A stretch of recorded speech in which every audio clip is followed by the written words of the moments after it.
26 फरवरी 2026 को Iran America के बीच nuclear deal लगभग तय दिखी। माहौल शांत लग रहा था कि जंग टल जाएगी, लेकिन पर्दे के पीछे CIA सक्रिय थी। 28 फरवरी की सुबह अमेरिका और इजराइल ने ईरान पर हमले किए और खामेनेई मारे गए। क्या न्यूक्लियर डील ईरान को चकमा देने की साजिश थी और खामेनेई को धोखे से मारा गया? CIA ने पूरा प्लान कैसे रचा?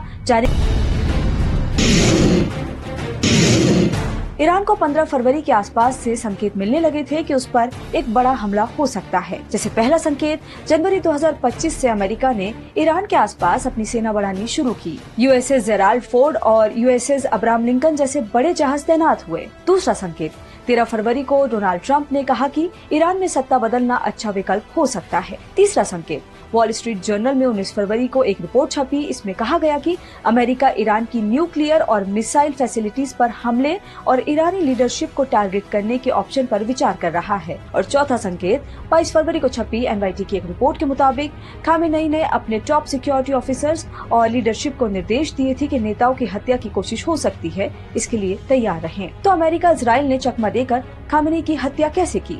एक्सपर्ट्स के मुताबिक 3 लेवल पर ईरान को चकमा दिया गया। पहला, इजराइल के प्रधानमंत्री बेंजामिन नेतन्याहू ने ट्रंप से जल्दी मुलाकात की और सैन्य कार्रवाई पर चर्चा की। फिर ट्रंप ने सार्वजनिक रूप से कहा कि ईरान से बातचीत जारी रहेगी। दूसरा, 24 फरवरी को 12 अमेरिकी F-22 इजराइल पहुंचे। ईरान का ध्यान इन्हीं पर था, लेकिन असली हमला इजरायली विमानों, अमेरिका के मिसौरी एयरबेस से जुड़े P-2 बॉम्बर और समुद्र में तैनात एयरक्राफ्ट कैरियर से उड़े विमानों ने किया। और तीसरा, 27 फरवरी को इजरायली सैन्य अधिकारी शुक्रवार को शब्बात वाले दिन घर चले गए थे। ऐसा इसलिए किया गया ताकि ईरानी स्पाई नेटवर्क को सब कुछ सामान्य लगे और शक न हो कि कोई बड़ा ऑपरेशन होने वाला है। इसके अलावा अमेरिकी खुफिया एजेंसी CIA ने ऐन मौके पर ऐसा इनपुट दिया कि हमले की टाइमिंग रात की बजाय दिन में तय की गई। लेकिन ये टाइमिंग कैसे बदली? 1 मार्च को न्यूयॉर्क टाइम्स की रिपोर्ट में कहा गया कि CIA महीनों से खामेनेई पर गुप्त नजर रख रही थी। 28 फरवरी को तेहरान के बैत रहबरी कैंपस में बड़ी बैठक होनी थी, जिसमें खामेनेई भी आने वाले थे। इस जानकारी के आधार पर अमेरिका और इजराइल ने अपने हमले का टाइम बदला। हमला शुक्रवार रात से बदलकर शनिवार सुबह किया गया। इजरायली जेट सुबह 6 बजे उड़े और 9:40 पर तेहरान में सटीक हमला हुआ। अब जानते हैं कि पिछले साल इजराइल के हमलों में खामेनेई कैसे बच गए थे। 13 जून 2025 को इजराइल ने ईरान के न्यूक्लियर ठिकानों पर हमला शुरू किया। 15 जून को 2300 किलोमीटर दूर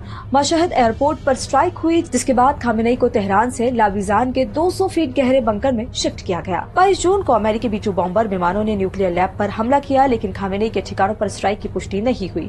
अब सवाल है कि इस बार खामेनेई बंकर में क्यों नहीं गए? 4 फरवरी को लंदन के अखबार टाइम्स समेत कई पश्चिमी मीडिया में खबर चल रही थी कि खामेनेई ने प्लान B तैयार किया है और जरूरत पड़ी तो वो बेटे के साथ रूस जा सकते हैं। इजरायली सूत्रों ने भी यही दावा किया, लेकिन ईरान ने इसे झूठा बताया। 17 फरवरी 2026 को खामेनेई तेहरान में सार्वजनिक सभा में दिखे। 19 फरवरी को अमेरिकी think tank foundation for defence of democracies ने लिखा कि खामेनेई का लहजा पहले से ज्यादा सख्त और टकराव वाला हो गया।